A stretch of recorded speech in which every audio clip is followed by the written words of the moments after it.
A paz do Senhor, professores, professoras da Escola Bíblica Dominical, classe adolescentes. Graças a Deus estamos encerrando mais um trimestre, porque até aqui o Senhor nos ajudou. Até aqui o Senhor nos deu graça, nos deu autoridade da sua palavra, o Senhor nos deu livramento. Isto é motivo de muita alegria encerrarmos e agradecermos ao Senhor da forma que Ele merece. Hoje nós estudaremos na lição de número 13, um exílio e uma esperança. Este é o título da lição de hoje. O professor deverá fazer esta leitura em 2 Reis 17, 9 a 23, 2 Crônicas 36, 11 ao 21.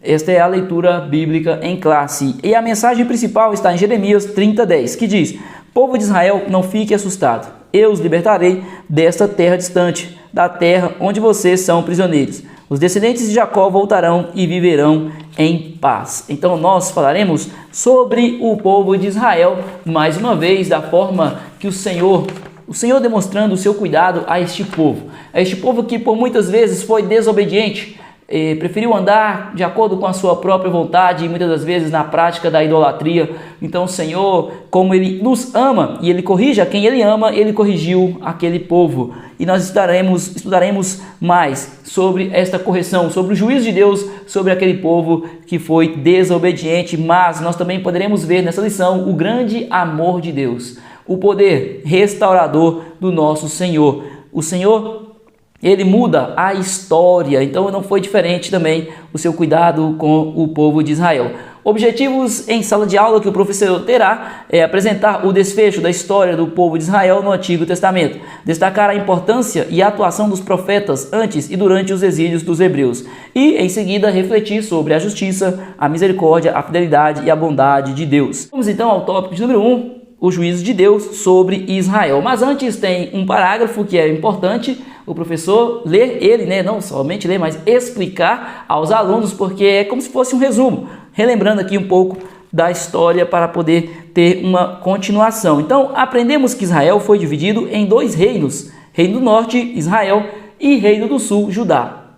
Estudamos exatamente sobre isso por causa da desobediência ali, por causa da falta de observação de Salomão, na verdade de Roboão, com o povo, que ele foi ali pedir misericórdia pelos impostos. Roboão, ele ouviu conselhos dos jovens, desprezou dos anciãos e não quis fazer dessa forma. Falou que na verdade colocaria mais impostos para aquele povo, para o povo do norte, para o povo do Reino do Norte, que na verdade quando se dividiu ficou em 10 tribos, e a de Judá com apenas 2 tribos, a tribo de Judá na verdade e Benjamim, essas 2 tribos, com o poder ali sobre Roboão governando a tribo de Judá e Jeroboão também governando, mas a tribo, o reino do norte, Israel. Após a divisão, ambos os reinos desobedeceram a Deus e se entregaram à idolatria. Todos os 2 reinos desobedeceram a Deus e viveram adorando outros deuses. Desprezaram o Deus verdadeiro, o único Deus,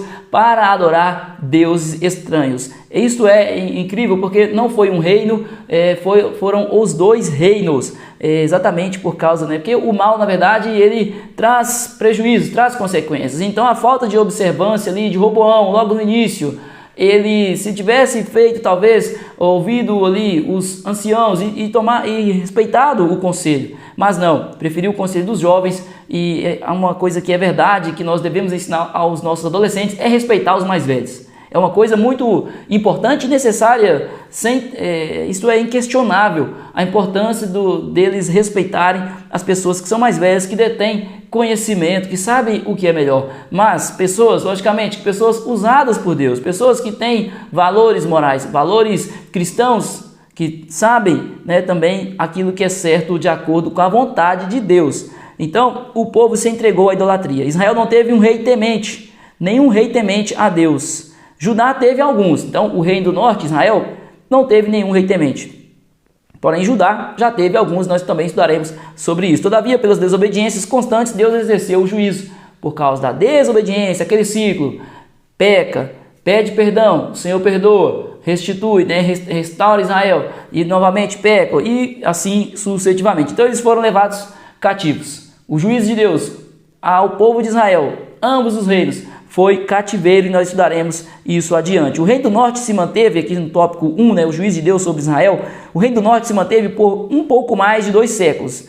Então, um pouco mais de 100 anos. Nesse período, 20 reis governaram Israel ao longo dos anos. Os reis e povo pecaram contra Deus, que enviou seus profetas. O povo pecou contra o Senhor. E o Senhor, para mostrar o povo, para despertar o povo do erro, ele enviava quem? Os profetas. Os profetas que levavam a palavra, que levavam o juízo de Deus àquele povo, do que aconteceria, de como seria o juízo de Deus se eles não se consertassem. Então os profetas anunciaram que o juízo viria sobre a nação, exatamente como descrito por Moisés. Aqui tem a referência, vou ler essa referência. Deuteronômio 28, 45, diz: e todas essas maldições virão sobre ti, e te perseguirão, e te alcançarão, até que sejas destruído, porquanto não haverás dado ouvidos à voz do Senhor teu Deus, para guardar os seus mandamentos e os seus estatutos que te tem ordenado. Então veja bem, aqui é o que o Senhor entregou a Moisés a falar ao povo, se eles continuassem na desobediência. Mas vai além disso, no versículo 63, e será que assim como o Senhor se deleitava em vós, em vos fazer bem e multiplicar-vos, né, quando eles estavam obedientes, assim o Senhor se deleitará em destruir-vos e consumir-vos, e desarraigados sereis da terra a qual passais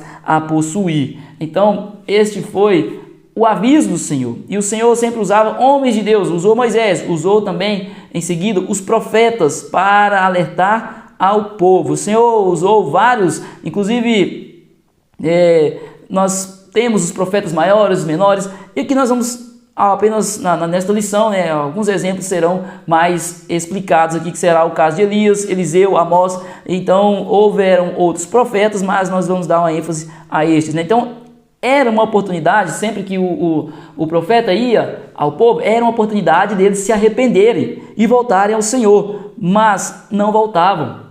Persistiam no pecado, persistiam no erro. O rei do norte tornou-se uma nação de idólatras, que edificava imagens e altares a Baal e outras divindades pagãs, né, da época. Então eles edificaram altares a deuses estranhos dentro daquele povo que o Senhor escolheu para ser o seu povo. Então dessa forma eles profanaram o que era sagrado. Eles desrespeitaram o Deus Todo-Poderoso e assim tiveram o juízo do Senhor sobre a vida deles, mesmo com os profetas os alertando. Foram desobedientes. O povo chegou ao ponto de queimar os seus filhos em altares pagãos, além de crer em adivinhações. Fizeram tudo que era mal aos olhos do Senhor. Tudo que poderia ser feito, tudo que poderia desagradar a Deus, eles não tiveram temor algum e assim praticaram. Então, no governo do rei Oséias, a nação foi tomada pela Síria. Oséias não temia o Senhor e seus pecados contaminaram toda a nação. Veja bem que foi o rei Oséias, né? O rei Oséias. E tem o profeta Oséias, mas também teve o rei Oséias que não obedeceu à voz do Senhor. O declínio espiritual e moral de Israel gerou juízo. Deus levantou a Síria para punir Israel. Então o povo assírio, que era uma grande nação, eles escravizaram a Israel, o reino do norte. Então o reino do norte, anote aí, foi escravizado pelos assírios. Os motivos da queda de Samaria foram sobretudo espirituais. A Síria atacou Israel em 722 a.C.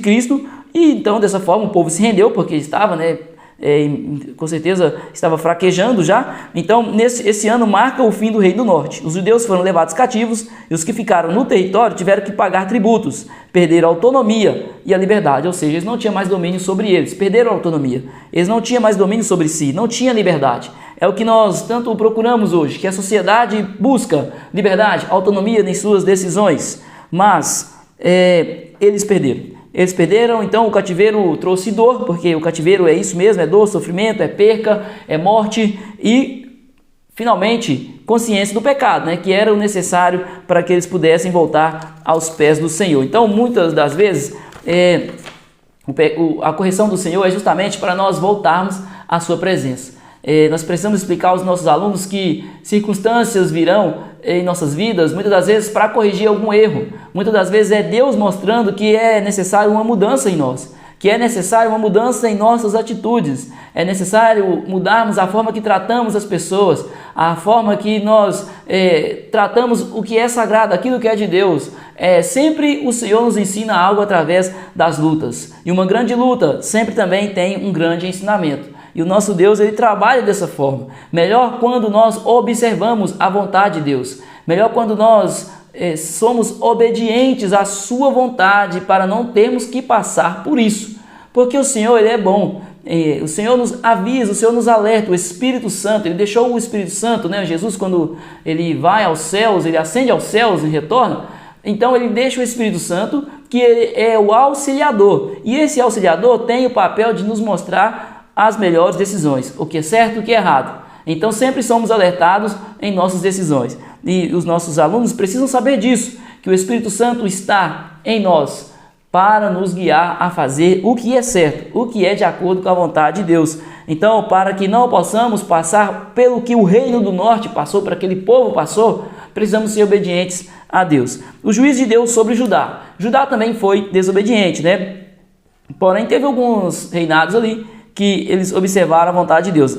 A queda de Samaria, ou seja, o cativeiro de Israel, o rei do norte, ocorreu durante o 6º ano de reinado de Ezequias em Judá. Então, quando o rei do norte caiu, Ezequias era rei no reino do sul, né, Judá. Após esse advento, em Judá, ainda governaram 7 reis, em um intervalo de pouco mais de 100 anos. Veja bem que foram 7 reis no intervalo de 100 anos. Até que houveram ali reis que foram tementes ao Senhor, alguns por algum tempo, outros se desviaram, mas ainda buscaram fazer, alguns deles buscaram fazer o que era a vontade de Deus. Veja bem que foram 7 reis em 100 anos, e o rei do norte foram 20 reis em aproximadamente também 100 anos. Então, durante esse período, em Judá, o povo de lá também abandonou o Senhor, praticou idolatria, profanou o culto e desobedeceu aos mandamentos, foi desobediente da mesma forma.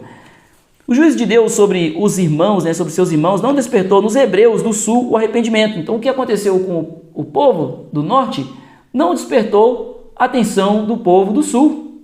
E isto é algo que nós precisamos ver, nós precisamos entender, precisamos fazer com que os nossos alunos entendam que o mal que acomete o mundo, o mal que acomete a vida do pecador, justamente por causa da desobediência, já é um exemplo para nós não fazermos igual. Por exemplo, a vida daquele jovem que usa drogas, que embebeda-se, toma decisões erradas, briga, às vezes tira a vida de outras pessoas, e quando não, eles mesmos são mortos, mas as consequências que acontecem justamente por causa da desobediência a Deus, por causa da inobservância aos mandamentos do Senhor. Então é importante nós alertarmos a nossa juventude que o exemplo, aquilo que está acontecendo ali, vai acontecer justamente com eles, se eles não observarem a vontade de Deus. Mas houve algumas exceções durante o governo de reis que decidiram instruir o povo no caminho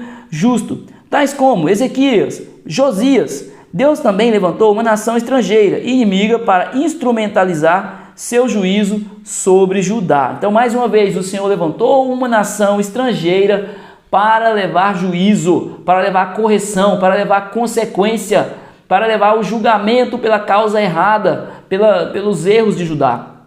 Quando nós falamos de juízo, é isso. É o peso da mão do Senhor, a correção. É exatamente isso. Então, o Senhor utilizou ali, o Senhor usou os babilônios para levar juízo ao povo de Israel. Então, após grandes conquistas, a Síria perdeu força e deixou de ser a grande potência, passando a ser quem? A Babilônia. Eles se aproveitaram, que a Síria enfraqueceu e atacaram eles e conquistou o império, e assim, como todo império faz, tenta o quê? Expansão, tenta expandir. Nabucodonosor conseguiu o controle sobre Jerusalém pela primeira vez em 605 a.C. e levou para a Babilônia um pequeno grupo de cativos. Entre eles estavam Daniel, Ananias, Misael e Azarias. Então Daniel, que foi aquela passagem que nós vemos dele ali na fornalha. Então veja bem que Deus, ele sempre guardou o seu povo. Eles foram levados cativos, mas Deus estava com eles também no cativeiro, cuidando deles, cuidando deles, não só no cativeiro, mas na fornalha também, né? Deus, ele está conosco em todo tempo, em toda prova que nós passamos, o Senhor é com cada um de nós. Em cada prova, em cada situação que os nossos alunos passam, Deus está lá, cuidando deles. Deus nunca abandona nenhum dos seus filhinhos. Em 597, Nabucodonosor cercou novamente Judá. O rei Joaquim se rendeu ao invasor, que levou outra parte dos utensílios do templo para a Babilônia, além de um grupo de cativos de 10.000 pessoas, dentre elas o profeta Ezequiel. Mais tarde, a fim de enfrentar uma séria revolta liderada pelo rei de Judá, Zedequias, Nabucodonosor cercou novamente Jerusalém. E novamente, ele ao cercar, desta vez, na verdade, ele conseguiu tomar Jerusalém. Nabucodonosor cercou Jerusalém. Após um prolongado cerco, o imperador babilônico destruiu a cidade de Jerusalém. Mais tarde, a fim de enfrentar uma séria revolta liderada pelo rei de Judá, Zedequias, então Nabucodonosor cercou novamente Jerusalém. Em 586 a.C., após um prolongado cerco, o imperador babilônico destruiu a cidade de Jerusalém. Nessa ocasião, o templo foi destruído e a maior parte dos habitantes de Judá foi levada cativa, deixando em Jerusalém apenas os mais pobres, em uma situação de miséria e destruição. Então, finalmente, Nabucodonosor, ele destruiu Jerusalém e fez todo o povo cativo. Ficaram ali apenas alguns pobres ali na região. Então, a cidade foi destruída. O templo de adoração a Deus também foi destruído. O lugar que eles deveriam buscar o Senhor, adorar o Senhor, estudar as Escrituras, foi destruído. A destruição da cidade, no templo e o cativeiro do povo de Judá ocorreram devido aos pecados, à prática da idolatria, à falta de amor a Deus, à decadência moral e espiritual dos hebreus. Então, Deus levou juízo àquele povo. E o povo do sul, então, ficou cativo pelas mãos dos babilônicos. E assim foi. E assim foi lá no cativeiro. O Senhor faz com que eles se lembrem de como era bom servir a Deus, como era bom servir ao Senhor em obediência. É neste momento que o Senhor vem restaurar ao seu povo, restaurar a Israel. E então Deus não desamparou o seu povo, e não desampara o seu povo. A Bíblia mostra que Deus não desamparou ao longo da história, antes, durante e depois do exílio. Deus sempre esteve com eles. A correção de Deus foi pelo amor que ele tinha por aquele povo. Era o que eles necessitavam para voltar aos pés do Senhor. Não foi um ato de vingança do Senhor pela ingratidão daquele povo. O Senhor, ele fez justamente o necessário para que o povo voltasse à presença dele, voltasse a ter a Deus como o único Senhor de suas vidas. Foi na medida certa, na proporção certa. Não foi algo, não foi algo vingativo, porque não, foi a mão de Deus, foi a ação de Deus na proporção devida para o fim devido. Exatamente, Deus agiu dessa forma e Ele age assim conosco, age assim também com os nossos alunos. Ele dá a correção na devida proporção, Ele não dá fardo maior que eles não possam suportar, que nós não podemos suportar. Então, aqui o Senhor, Ele abençoa a vida dos profetas, né? O Senhor, Ele deu inspiração a ele, encheu eles do poder para profetizar para aquele povo, para levar o entendimento do que era necessário para a reconstrução. Então ele usou Abacuque. O profeta Abacuque viveu em Judá. Na sua época, a Babilônia crescia e tinha domínio sobre muitas nações. Judá seria dominada em breve por esse império. O profeta sabia que os últimos reis de Judá foram homens que não temiam o Senhor e que oprimiram seu próprio povo. Abacuque viveu em um tempo de grandes dilemas morais e espirituais. Ele sempre buscava a Deus. Ele sempre buscava a Deus pedindo que o Senhor, Deus, agisse. Senhor, como vai ficar, como fica o inocente? Senhor, como o que está se passando, a covardia, a maldade? Deus, o Senhor vai agir quando? Ele sempre questionava. Quando nós lemos os 3 capítulos da profecia do profeta Abacuque, deste livro do profeta Abacuque, nós vemos que ele sempre buscava o Senhor, mas Deus sempre deu a ele a resposta que ele precisava ouvir. Ele muitas das vezes não entendia, né? Questionava a Deus, por aparentemente não punir a iniquidade na sociedade. Mas Deus mostrou ao profeta que os babilônios eram instrumento do seu juízo sobre Judá. Abacuque foi confrontado pelo Senhor, que lhe disse que o justo viveria pela fé. O justo viverá pela fé. Ou seja, Deus ele fala, Deus dá o alerta a ele e que ele pudesse alertar o povo que chegaria o momento que eles precisariam viver pela fé, que chegaria o momento do juízo e neste momento eles precisariam ter muita fé para passar por esta prova. Então o justo ele vive exatamente pela fé. A prova que os nossos alunos estão passando hoje, ou que o amado professor, ou que qualquer um de nós estejamos passando, nós precisamos viver ela pela fé. A necessidade que os nossos adolescentes têm na escola, onde eles, independente aí do meio em que eles vivem, têm as suas necessidades, mas eles precisarão viver pela fé, independente do tamanho da prova. Por fim, o profeta entendeu que deveria ter fé em Deus e se alegrar na presença dele, independentemente das circunstâncias. É isso que Deus faz. A luta vem, mas devemos nos alegrar continuamente na presença de Deus. Jeremias era filho de sacerdote, mas ele não seguiu o ofício do pai. Deus o chamou para ser profeta. Desde o ventre de sua mãe, foi separado, assim como nós também somos separados. Jeremias foi no ventre de sua mãe. Os nossos alunos, talvez Deus já tenha algo preparado para eles desde o ventre de sua mãe. Mas, de toda forma, nós precisamos inculcar na mente deles que Deus tem um projeto para a vida de cada um deles. Cada um tem uma história especial. Cada um tem uma história, algo, uma forma que o Senhor vai usar. Hoje nós não sabemos, muitos de nós não sabemos, né? Às vezes tem pessoas que estão ao nosso redor, o Senhor já nos mostrou, o Senhor já nos levantou até mesmo para poder ajudar, instruir estes alunos, né? esse irmão, esse irmãozinho na caminhada. Talvez o Senhor já usou, mas talvez nós não saibamos, mas Deus sabe e Ele tem projeto. Ele tem projeto e Deus sabe e é preciso esperar em muitas das vezes. Então ele foi um profeta fiel a Deus. Foi proibido de casar, ter filhos, foi lançado num poço, lutou contra os falsos profetas, foi desacreditado, assim como todo cristão, em muitas das vezes, é desacreditado, escarnecido, zombado. Assim foi também com Jeremias. Foi ameaçado de morte, viu a fome, o luto, a miséria e a guerra destruírem o seu povo, o povo hebreu. Assistiu a cidade de Jerusalém ser queimada. Que triste, né? O nosso lar, o lugar que nós amamos, que fomos criados, ser queimado. As pessoas que amamos serem levadas cativas, levadas ao cativeiro. Que triste, mas mesmo assim, ele permaneceu no propósito. Jeremias anunciou diversas vezes o cativeiro babilônico.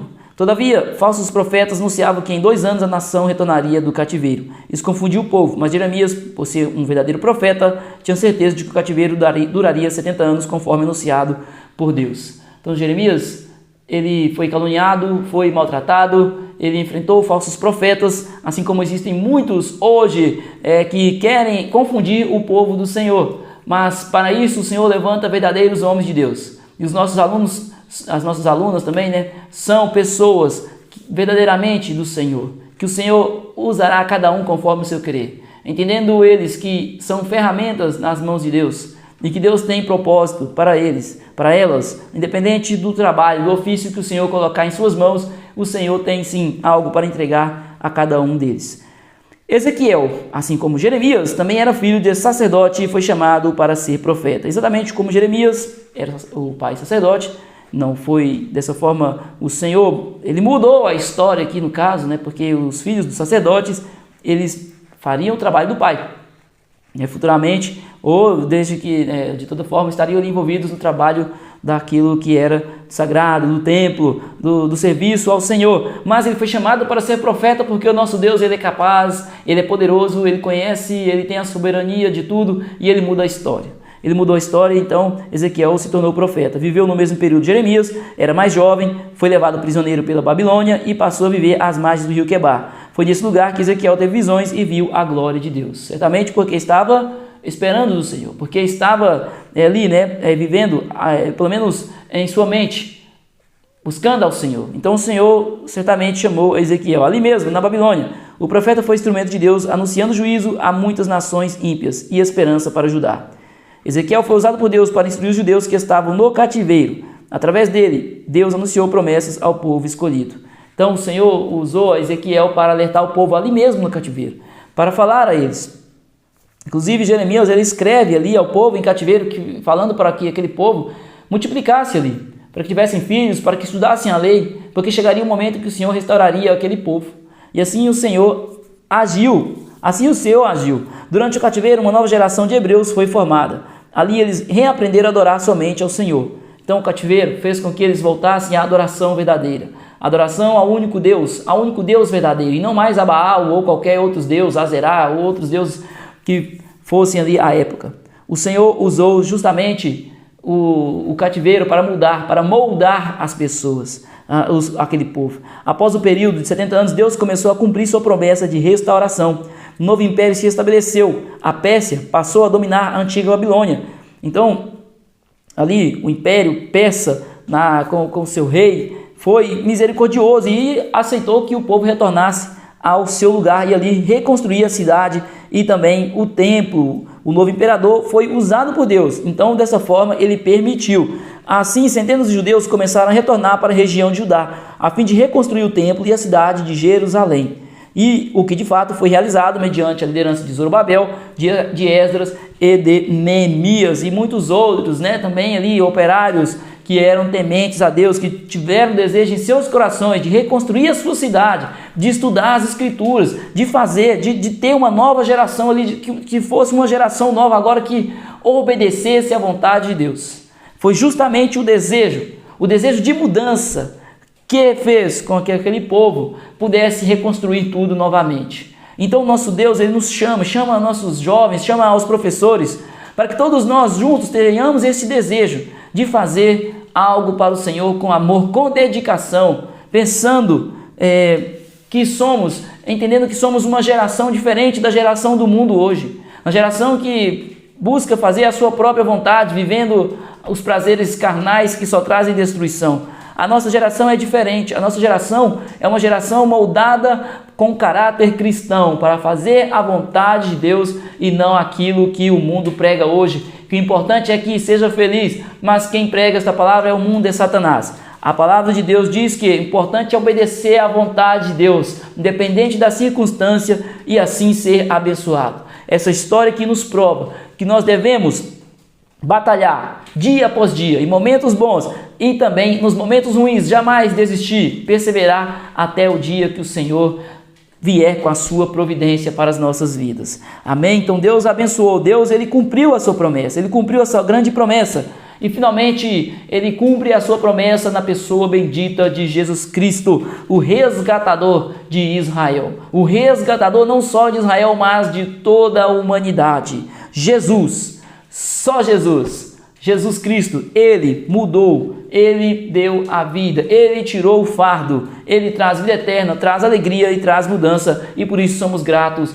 ao nosso Senhor. Amém, meus professores? Que Deus possa abençoar cada um dos irmãos em Cristo Jesus, e vamos agradecer ao Senhor, sempre por até aqui ter nos ajudado, e que nos ajude no próximo trimestre também. Vamos orar, vamos jejuar, vamos buscar o Senhor, e que o Senhor nos fortaleça, porque as lutas vêm, grandes são as lutas, grandes são as armadilhas do inimigo para nos fazer parar, mas o nosso Deus é muito mais que poderoso, em todas elas nos dará vitória, em nome de Jesus. Amém? Deus abençoe. Só te peço, deixe seu like, se inscreva no canal e compartilhe o vídeo aí também para que mais pessoas conheçam a palavra de Deus.